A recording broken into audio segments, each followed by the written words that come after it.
Welcome to Ben's Experience. In this video, I will share with you how to delete a website in Hostinger Website Builder. Without any further ado, let's start this tutorial. First, log into your Hostinger account. Then go to Websites. And as you see from this websites page, I can see that I have two websites. This is the one on the bottom called bentutorial.com is the website that I want to delete. Let's give it a last check. As you see, this is an NYC barber.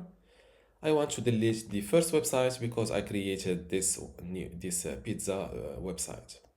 Now to delete this second website, simply click on these three dots and select delete. As you see, all website data will be permanently deleted. This includes your free email to keep it, transfer or upgrade before deleting.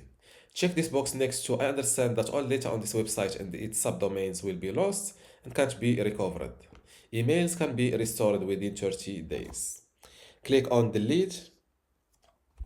Your website on this address is being deleted. It can take up to 10 minutes. Click on done. Website being deleted. Let's give it a refresh.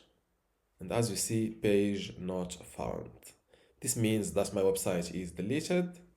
Let's refresh this page again. And as you see, my website does not show up on this websites list. And this is how to delete, but from my experience, they will show me a little completed deletion message on this on this corner. I am waiting for it.